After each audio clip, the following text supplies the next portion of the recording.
What's up guys, अभी हाल ही में जो इंट्रोड्यूसिंग अश्वत्थामा ग्लिम्स जो आया था बवाल मचाया। क्या मतलब कि जिस तरीके से जो एक वाइब्स निकल के आए ना मूवी के लिए, बहुत एक्साइटेड हूं मैं कल की मूवी के लिए। तो देखते हैं। I found 17 hidden details in कल की।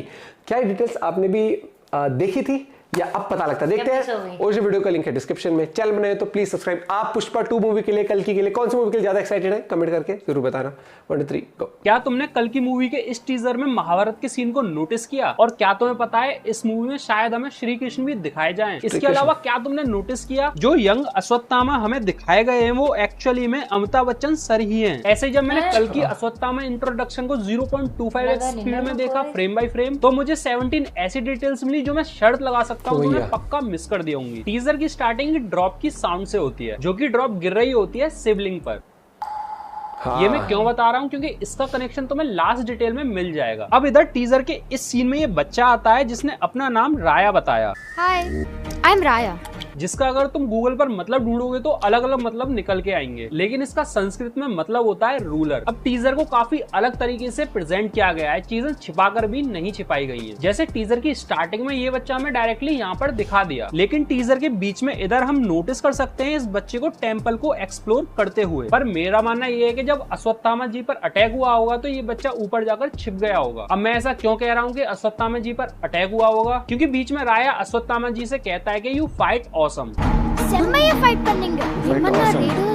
तो इधर एक्चुअली में ये हुआ होगा, ये बच्चा भागता हुआ आया होगा रेडर से, और इधर अश्वत्थामा जी ने लड़ाई की होगी उन रेडर से, जिसमें उन्हें थोड़ी बहुत लगी भी होगी, जिसकी डिटेल इस सीन में तुम नोटिस कर सकते हो खून के द्वारा कि उनके पेट में एक कट लग चुका है। इसके बाद राया कहता है I am Raya, what's your name. तभी हमें अश्वत्थामा जी के यंगर लुक को दिखाया जाता है, जिसका मैं तुम्हें बता दूं ये कोई दूसरा एक्टर नहीं है, ये खुद अमिताभ बच्चन सर है, जिनको डी एजिंग टेक्नोलॉजी से यंग किया गया है। और ये चीज हमने मार्वल की मूवी कैप्टन मार्वल में देखी भी थी निक फ्यूरी के साथ। अब अगर मैं बात करूं इस फ्रेम की तो भाई साहब ये अलग ही सिनेमैटिक फील दे रहा है। और हाँ, इसको लेके मेरे कुछ अपने प्रेडिक्शंस भी हैं। अब ये जो सीन है ना यंगर अश्वत्थामा वाला, ये एक्चुअली में महाभारत का सीन हो सकता है, क्योंकि इनके फेस पर तुम ब्लड को नोटिस कर सकते हो और इनके माथे पर मणि को भी। लेकिन इनके ओल्डर लुक में अगर तुम देखोगे तो यहाँ पर मणि नहीं है। तो एक्चुअली में हुआ ये था, जब महाभारत का अंत चल रहा था तो अश्वत्थामा लड़ाई के द्वारा पांडवों का वंश खत्म करना चाह रहे थे, तो उन्होंने पांडवों की ओर ब्रह्मास्त्र चला दिया था। तो जवाब में अर्जुन ने भी ब्रह्मास्त्र चलाया, लेकिन एक ऋषि बीच में आके इनका ब्रह्मास्त्र रोक लेते हैं और बताते हैं कि ब्रह्मास्त्र से सारा संसार खत्म हो सकता है, तो इस ब्रह्मास्त्र को मत चलाइए। तो अर्जुन उनकी बात मानकर अपना ब्रह्मास्त्र वापस कर लेते हैं, लेकिन अश्वत्थामा जी को ब्रह्मास्त्र वापस करना नहीं आता था, तो ऋषि उन्हें अपने ब्रह्मास्त्र की डायरेक्शन बदलने को कहते हैं। लेकिन अश्वत्थामा उसकी डायरेक्शन अर्जुन के बेटे अभिमन्यु की वाइफ उत्तरा की ओर बदल देते हैं। अब उत्तरा के पेट में अभिमन्यु का एक बच्चा होता है जिस बच्चे को ब्रह्मास्त्र खत्म कर देता है। ये सब देखकर श्री कृष्ण को आती है गुस्सा और वो अश्वत्थामा को श्राप दे देते हैं। अब श्री कृष्ण अश्वत्थामा को ये श्राप देते हैं कि तुम समय के अंत तक जीवित रहोगे और जो तुम्हारे सर पर मणि है वहाँ पर एक घाव होगा जो तुम्हें दुख देगा समय के अंत तक, और वो वहाँ पर अश्वत्थामा की मणि छीन भी लेते हैं। तो यही कारण था कि ओल्ड अश्वत्थामा के सर पर कोई भी मणि नहीं मिलती है, लेकिन सिर्फ एक घाव रह जाता है। अब हम वापस उसी फ्रेम पर जाएं तो यहाँ पर शायद श्री कृष्ण श्राप दे रहे होंगे अश्वत्थामा जी को। अगर ऐसा है तो हमें इस मूवी में श्री कृष्ण भी देखने को मिल जाएंगे। ये वही महाभारत का सीन है। मैं इतना श्योरिटी से इसलिए कह रहा हूँ क्योंकि जब राया पूछता है व्हाट्स योर नेम, तभी हमें ये ग्लिम्स दिखाया जाता है। मतलब जब अश्वत्थामा जी से उनका कोई परिचय पूछता है तो उन्हें वही महाभारत का वो वाला श्राप वाला सीन याद आता होगा, इसीलिए हमें ग्लिम्स में ये वाला सीन दिखाया गया था उसी जगह पर। और अगर इधर तुम ध्यान से देखोगे तो तुम्हें एक सिनेमैटिक डिटेल भी दिख जाएगी। जब यंगर अश्वत्थामा आंखें बंद करता है तो तभी ओल्ड अश्वत्थामा की आंखें खुलती हैं, जो कि इंडिकेट कर रहा है टाइम को। फिर राया कहता है which language do I speak to you, generation gap में भी।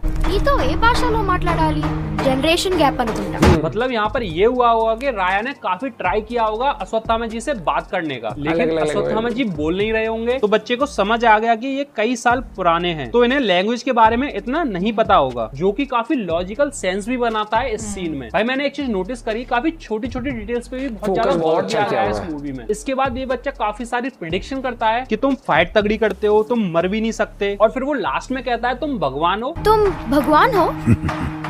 तो तो उसके रिप्लाई में अश्वत्थामा जी हंसते हैं। तो उनकी हंसी की वजह काफी डीप हो सकती है कि लोगों को लगता है ये अमर हैं तो ये भगवान हो गए, लेकिन उन्हें क्या पता कितना दर्द और कितना सफर कर रहे हैं वो सदियों से। कितनी जनरेशन उनके सामने बनी और खत्म हुई, लेकिन उनका दर्द अभी तक चलता आया है। उनका अमर होने का वरदान ही उनके लिए श्राप बनकर रह गया। इतना कुछ छिपा हुआ था एक हंसी में। खैर ये मर्दों की पुरानी आदत रही है अपनी हंसी के पीछे अपने दर्द को छुपाने की। इसके बाद अगर तुमने इस सीन में ध्यान दिया होगा तो शिवलिंग पर पानी की ड्रॉप गिरना बंद हो गई। तभी अश्वत्थामा जी रुक जाते हैं और चेक भी करते हैं, जिसके बाद वो कहते हैं अब मेरा समय आ गया है, मेरे अंतिम युद्ध का समय आ गया है। अब मेरा समय आ गया है, मेरे अंतिम युद्ध का समय आ गया है। अब अगर तुमने ध्यान दिया हो तो स्टार्टिंग में मैंने ये चीज हाईलाइट की थी। टीजर की स्टार्टिंग वाटर ड्रॉप के साथ होती है और टीजर की एंडिंग भी वाटर ड्रॉप और शिवलिंग के साथ हुई थी। और अगर तुमने ध्यान दिया हो तो बीच बीच में वाटर की ड्रॉप गिरती हुई दिखाई गई थी शिवलिंग पर। काफी तगड़ी अटेंशन टू डिटेल डाली गई है इस छोटे से टीजर में। इसके बाद अब अश्वत्थामा जी ने कहा मेरे अंतिम युद्ध का समय आ गया है। तो उन्होंने ऐसा इसलिए कहा क्योंकि कलयुग जब अपनी चरम सीमा पर होगा तो कल्कि जी का अवतार जन्म लेगा। मतलब कली जो इस कलयुग का विलन है उसको मारने के लिए कल्कि जी आएंगे। तो उनका साथ देने 7 चिरंजीवी आएंगे जो महाभारत और रामायण के समय से इंतजार में थे। अगर मैं इन 7 चिरंजीवियों के नाम बताऊं तो इसमें हनुमान जी, किंग महाबली जी, वेद व्यास जी,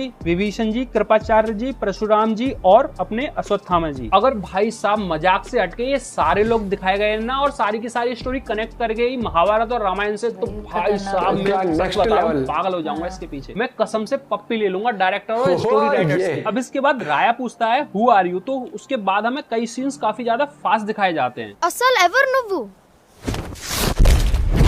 जिसको मैंने स्लो डाउन करके देखा तो इधर ये मुझे मणि लगी जो कि इन्होंने बचा के रखी होगी इस समय के लिए। फिर उन्होंने अपना अस्त्र निकाला जो कि छिपा के रखा हुआ था। फिर अश्वत्थामा जी कहते हैं द्वापर युग से मैं इस अवतार की प्रतीक्षा कर रहा हूँ। द्वापर युग से दशावतार की प्रतीक्षा कर रहा हूँ। मतलब जो मैंने ऑलरेडी तुम्हें बताया था कि वो कल्कि जी के अवतार का वेट कर रहे हैं महाभारत के टाइम से ही। और फिर वो अपना परिचय देते हैं कि वो गुरु द्रोणाचार्य के बेटे हैं अश्वत्थामा। द्रोणाचार्य का पुत्र अश्वत्थामा।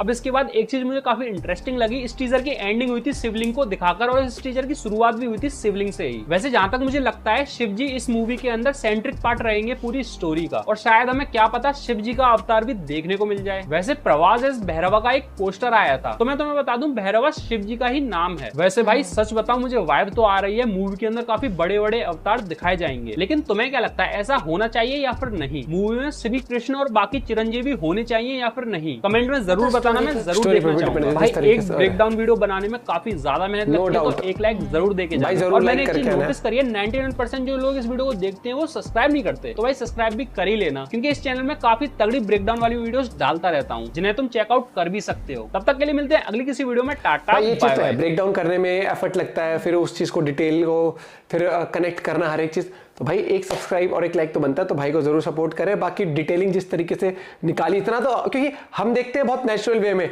या क्योंकि हम ब्रेक डाउन नहीं करते, हम नॉर्मल तरीके से रिएक्ट करते हैं। जो इस पर हमें रिएक्शन दिया वो दीपक लाइव चैनल आप देख सकते हैं। और इस मूवी से भाई एक अलग ही वाइब आ रही है। जैसे पुष्पा 2 एक मिर्च क्या कह रहा हूँ वो एंटरटेनमेंट मसाला है, ये मूवी बहुत चीजों से कनेक्ट फील कराएगी आपको।